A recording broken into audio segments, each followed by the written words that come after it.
Shalom everyone, Be'ezrat Hashem. Today we are going to learn in Masechet Sanhedrin Yud Gimel Amud Bet 13b, and it'll actually take us to Yud Daled Amud Aleph as well, about a third of the way down the page.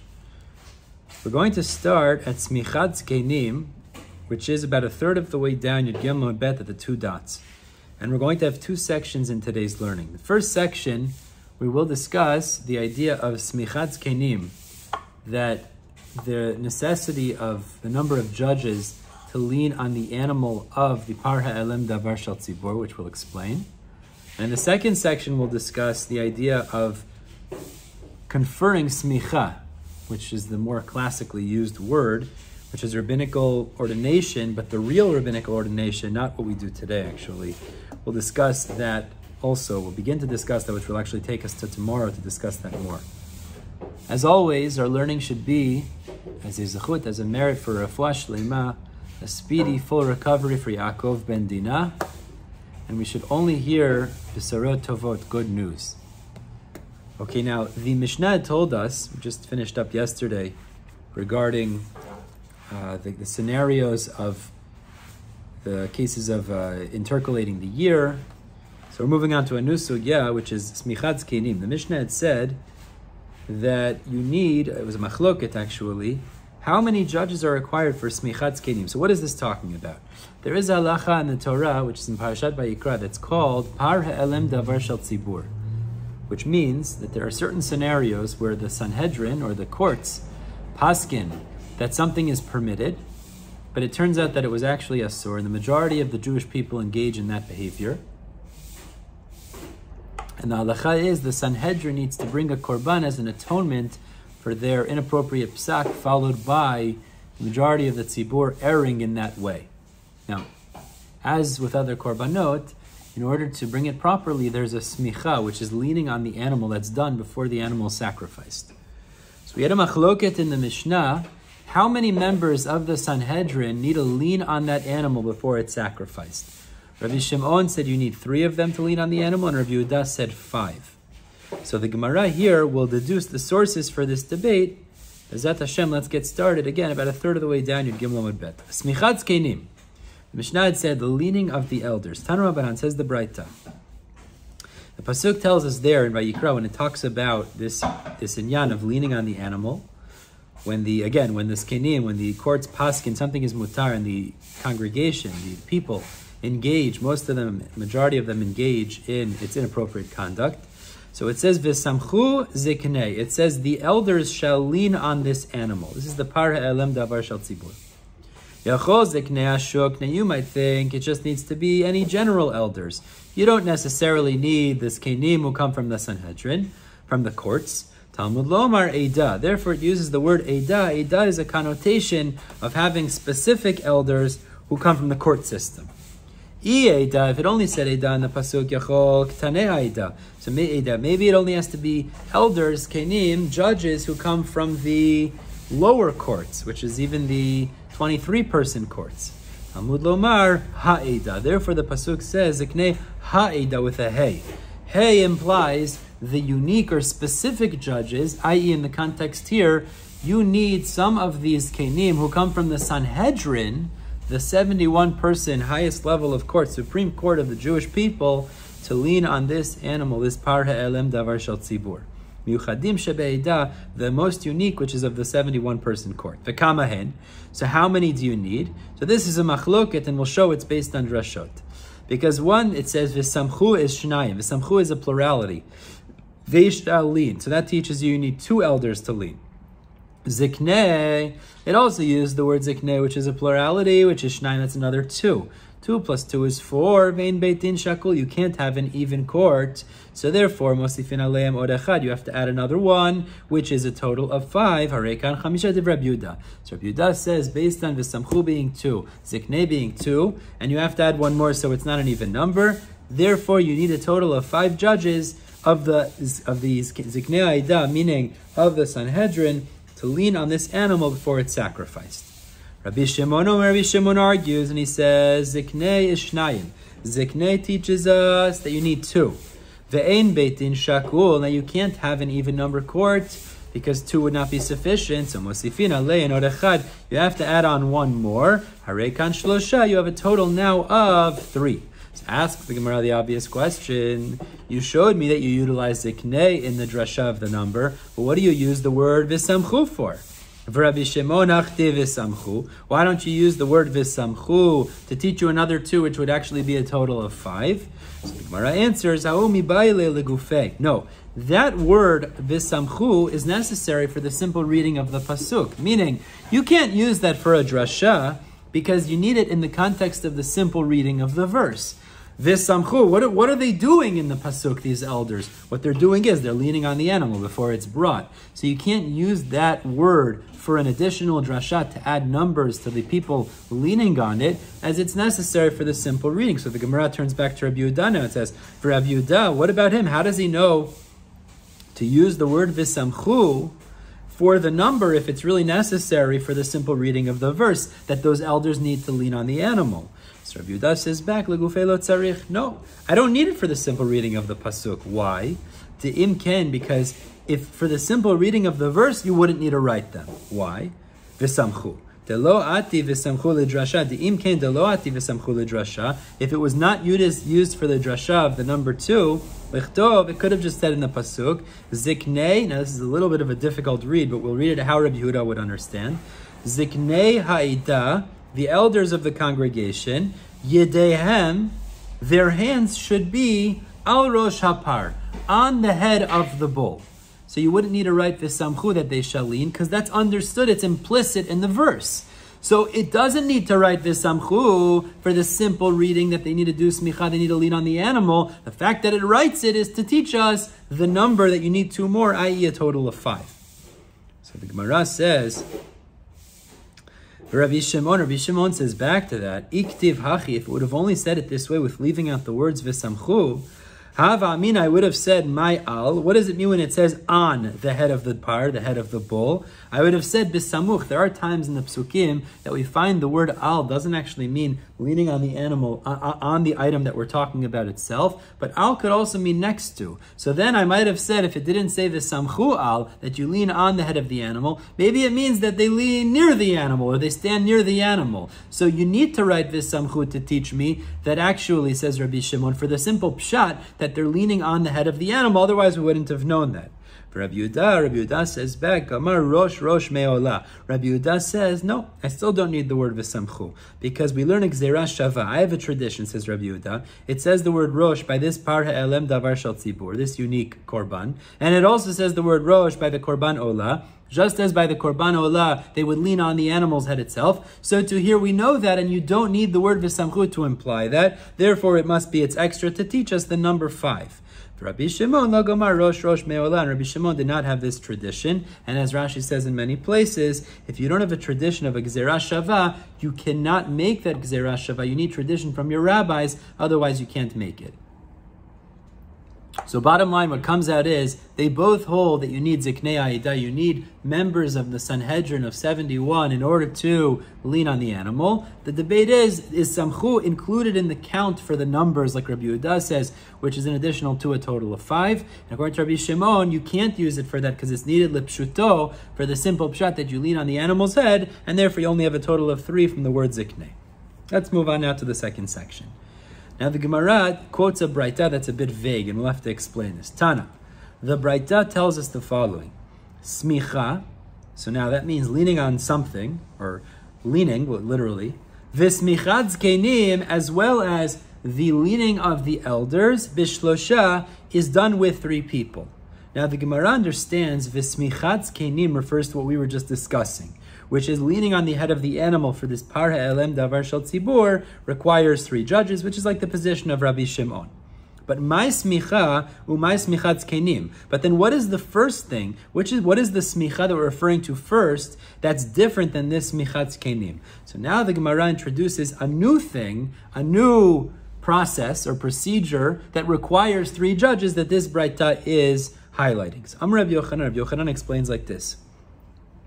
Mismach sabi. It means the authorization conveyed by the elders. Now, what does that mean? So Rashi explains what this means is, in order for a person to become what's called a rabbi, as we'll see, there's certain ramifications of this, that he's part of the chain of authorization of smicha back to Moshe Rabbeinu, which we don't have today, by the way. The smicha that's given today means a person studied a certain area of law, and he's ordained that he could paskin questions. But this is something much more unique, which we discussed in the beginning of the Masechta actually, which is he's part of the unbroken chain of rabbis back to Moshe Rabbeinu, which allows him, as we'll see momentarily, to even paskin she'elot relating to knasot, penalties. In order to be part of that, he has to be ordained by 3 professional mumchim judges, and without those 3, you wouldn't be able to confer this status of rabbi, this unique smicha, to be a mumche. That's what the Braita means. You need those 3 judges to convey. Amar le'abai Rav Yosef, mismach sabi b'shlosha minalan. So Rabbi says to Rav Yosef, where do we find the source for this idea that you need 3 judges? We're going to learn the Gemara simply. Where do we find the source that you need 3 judges to convey this unique status that you're considered a rabbi, that you can even paskin questions of, you're considered a mumche, and you can paskin and judge cases of knasot, of penalties? Maybe it's from the pasuk that talks about how Moshe authorized Yoshua to be the next leader. And it says over there, Vayismoch et yadav alav. Moshe leaned his hands on Yoshua. So it uses this terminology, and it appears Moshe was authorizing Yoshua to take over eventually. Yachi, the problem with that source is tiski bechad. So then you only need 1 person to give this type of rabbinical ordination, because Moshe is an individual. Maybe you'll say Moshe b'makom shiv'im v'chad kai. Maybe you'll say like this: Moshe was the head of the Sanhedrin, and therefore he actually takes on the status of the Sanhedrin. The problem is, if that's true, then what we should deduce is that you don't need 3 judges to convey. You need much more. You need 71. V'haraya, Moshe, who was like 71, was necessary to confer this ordination on Yoshua. And the Gemara says, Kasha, this is indeed difficult, meaning the Gemara leaves off unresolved. I mean, we don't know the source that 3 is necessary in order to confer rabbinic authority onto another judge, because Moshe can't be a source. Either he's like 1 or he's like 71, but he's not going to be a source for 3. Bottom line. Okay. Now, what the Gemara here is going to show us, before we get there, the Gemara here now moves on to discuss this idea of this smicha, this rabbinic ordination, or this conferring authorization. Amalei Rav Achabred to Rav Ravashi. Rav Achabred, the son of Rav, said to Ravashi, this idea of authorization, biyadam mamish, is it actually done by leaning with the hand? Samchinan lei? Is it actually done by leaning with the hand, or not necessarily? So Amar Leiser, Rav Ashi said back, Samchinan le bishma. So he says, no. You only need to give smicha with name. Now the way Rashi explains this over here is, Kari le Rebbe, sorry, let's finish off the statement. They call him Rebbe, V'yahavi le reshuta lemedan dine knasot. And they give him authority to adjudicate cases of penalty. So this is important. Rashi over here explains what's going on. But what happens is like this. This is how the Rav Ashi is explaining. The 3 judges that are conferring rabbinical ordination doesn't seem like they need to physically lean on him. They just need to say, now you are a rabbi. And based on that, now you have the authority to adjudicate cases of penalty. Now, why is this unique? So it's like this. We know that the Torah, we spoke about this at the beginning of the Masechta, in regards to monetary laws, it uses the word Elohim. Elohim means that they have to be mumchim, proficient, and that they're part of that unbroken tradition back to Moshe Rabbeinu, authorized by people who were authorized all the way back to that. That's the only way they'd really be allowed to adjudicate monetary cases. Rashi explains here, and we learned earlier, regarding the judges in Bavel, the judges who are there, they're not necessarily part of that, but they are authorized by their brethren, the judges in Israel, to represent them in adjudicating certain cases, despite the fact that they're not necessarily mumchin. So Rashi explains, but what cases are they allowed to adjudicate? They're allowed to adjudicate cases of loans, because as we explained earlier in the Masechta, If they wouldn't, as ordinary people, then it would be noel delit b'fnei alovin. It would lock the doors in front of borrowers. If people were nervous that I lend money and I need to find mumchin and I won't be able to get my money back otherwise, so what's going to end up happening is people will stop lending money. So it was necessary to say by rabbinical decree that you can even have these non-ordained judges in adjudicating cases of loans. Similarly, Rashi explains, in other common cases of monetary law, like shomrim, watchmen, gzeilot, theft, those also would represent their brethren in Israel, because as they're common enough, the rabbis in Israel wanted their brethren the rabbis in Bavel, to be able to adjudicate these, so you shouldn't have an issue in the common scenarios. However, in regards to knasot, scenarios of penalties, which are A, not common, and B, Rashi says, there's generally not a major loss caused if you don't adjudicate these types of cases. The rabbis in Bavel were not granted authority to adjudicate them. And therefore, in order to adjudicate cases of knasot, you actually have to be part of that unbroken tradition back to Moshe Rabbeinu of authorization, and otherwise you cannot, because the rabbis in Bavel, as we see, were not allowed to adjudicate those. So that's what the rabbis would give over in smicha, essentially the ability to adjudicate cases of knasot, of penalties, as we explained. Okay, asks the Gemara, but I'll prove to you, you don't need 3 rabbis in order to confer smicha.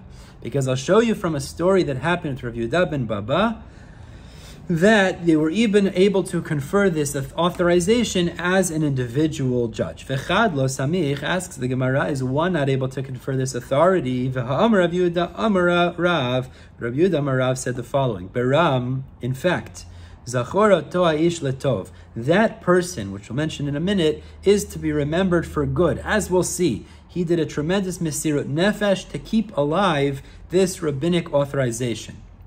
Rav Yehuda ben Baba Shmo. His name was Rav Yehuda ben Baba. She'il malehu, says Rav Yehuda Marav.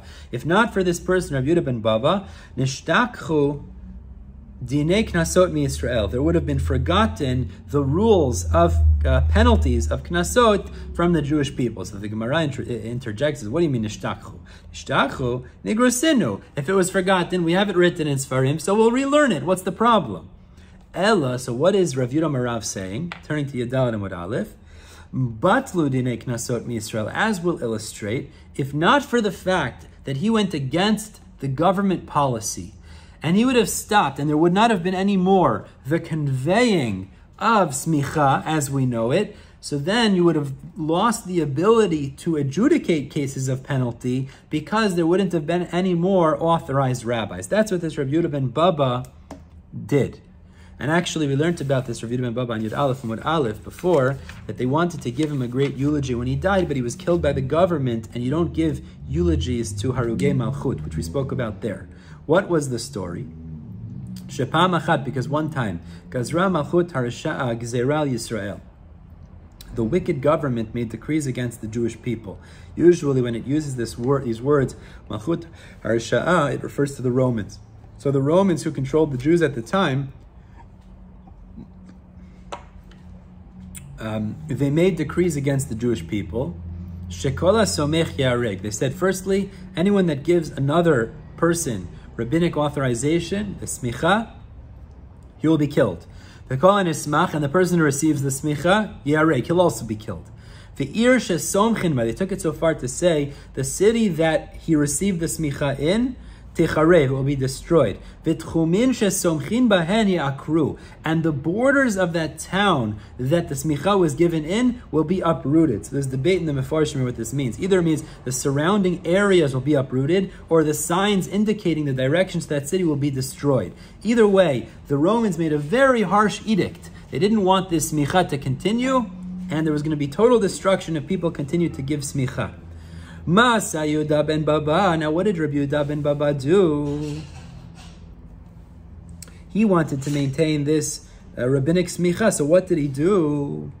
Halach v'yashav, he wanted to go into a hidden place and continue this tradition of smicha. So he went v'yashav lo bein shnei harim gdolim. He went and sat out in the wilderness between two big mountains. Ubein shnei ayarot gdolot, between two cities, but meaning not in the cities, but outside of these two big cities. Ubein shnei tchumei Shabbat. Now between two tchumei Shabbat, meaning 2,000 amot from one city and 2,000 amot from the other, he sat in between, somewhere out in the wild. Bein Usha leShifraam, between the cities of Usha and Shifraam. V'samach sham chamishaz kenim, and he provided smicha, means he gave smicha, rabbinic conferment, upon 5 kenim. Ve'elohein, and these were those 5 students: Rabbi Meir, Rabbi Yehuda, Rabbi Shimon, Rabbi Yossi, Rabbi Elazar ben Shamua. So he gave smicha over to these 5 students so that the tradition of rabbinic conferment, of authorization, wouldn't die along with this wicked edict of the Romans. Rav Avya Mosif af Rabbi Nechemia. Rav Avya added another student, which was Rabbi Nechemia. But what ended up happening over here? Kivan she'ikiru oivehem bahen. Once the enemies, the Romans, realized that this rabbi, Rabbi Yehuda ben Baba, was going against their decree, Amar lahen, so he knew they were approaching, and Rabbi Yehuda ben Baba said to his students, Banai rutzu, my children, run. Amr lo, so they said to him, Rebbe, mate alecha, but what's going to be with you? So the Mefarshim speak out over here. Either he was too old to run, or he wanted to prevent the damage to his students by absorbing the blows of the Romans so that his students could escape. So Marlan, he said, Areini mutal lifneim, I'll be placed in front of them, ke'even she'ein lo hofchim, like a stone that can't be overturned. Meaning he was saying is, I'm going to remain here, again, either because he was old or because he wanted to stay there so that they would be distracted by him, allowing his students to escape. And that is what happened actually. Amru, the people said, it was said over, lo zazumi sham, that they did not move from there, means the students escaped, ad shenatzu bo shlosh me'ot lunviot shel barzel, until natzu bo, they pierced him, means the Romans pierced him with 300 spears of iron, vasa'u kivra kikvara, and they made him like a sieve, meaning that they killed this Rabbi Yehuda ben Baba, his students escaped, and the tradition of rabbinic smicha was able to, the authorization was able to continue. But what's the point? The kasha the Gemara is asked, by the way, just to point out, remember we said on Yud Aleph and Mud Aleph, I mentioned this before, that there was this special eulogy, Hayanav, Hay Chasid, Mitalmido Shel. We said this great eulogy, what a humble person, what a Chasid. They said it about Hillel, they said it about Shmuel HaKatan, and they wanted to say it about Rabbi Yehuda ben Baba. Now we can start to appreciate who this person was. He was Moser Nefesh, literally Moser Nefesh. He gave himself up just to continue on this smicha. And they didn't eulogize him because Ein Maspidin al Arogei Malchut. They don't give eulogies based on those who are murdered by the government, for those people, because of the backlash they could face, etc. But now we understand a little bit of who this person was. But the point is, you see, it seems from this whole story we just quoted that Rabbi Yehuda ben Baba was giving smicha as an individual. But we said you need to have 3 people in order to give over smicha. So Gemara answers, no, Rabbi Yehuda ben Baba, achreini havu ba'adei. Really, Rabbi Yehuda ben Baba had 2 other people with him. So there were 3 people. But they weren't mentioned. Why are they not mentioned? They're not mentioned because of the honor of Yehuda ben Baba. Meaning to say is that he was so much greater and so much higher than the other 2 that it would have been disrespectful to mention them, Rabbi Yehuda ben Baba and 2 others, and say their names, because it would almost create an equivalency that would be inappropriate. So in order to avoid that equivalency, which is disrespectful to his legacy, they didn't even mention them. But there were 3 people there, because to confer smicha you need 3 people. Asks the Gemara, in this story we said Rabbi Yehuda ben Baba gave smicha to Rabbi Meir. Is that true? Is he the one that gave smicha to Rabbi Meir? For Rabbi Meir, Rabbi Yehuda ben Baba samchei. Is it true that Rabbi Meir received smicha from Rabbi Yehuda ben Baba? V'ha'amar Rabba bar Chanam Rabbi Yochanan, Rabba bar Chanan Rabbi Yochanan, Kolo mer Rabbi Meir lo samcho Rabbi Akiva. Anyone that says Rabbi Meir did not receive smicha from Rabbi Akiva, eno ela to'eh. He's mistaken. Meaning to say, Rabbi Yochanan seems to be teaching us, who gave Rabbi Meir smicha? Rabbi Akiva gave him smicha. So asks the Gemara, how can you tell me that Rabbi Yehuda ben Baba gave him smicha if it implies clearly that Rabbi Akiva was the one who gave smicha to Rabbi Meir? Gemara answers, Samche Rabbi Akiva velo kiblo. What happened was, really first, Rabbi Akiva gave smicha to Rabbi Meir, but they did not accept him. As the Mefarshim speak out, At the time, Rabbi Meir was very young. So that ordination wasn't taken seriously by the people. They said, this person's too young to receive smicha. So therefore, they didn't take the smicha that Rabbi Akiva gave Rabbi Meir very seriously. Very interesting. We find in Masechet Brachot, actually, that when Rabbi Elazar ben Azariah was considering accepting the position of the Nasi, because Rabbi Gamliel had been deposed of his position, Rabbi Elazar ben Azariah had all of the strengths to take over in the job.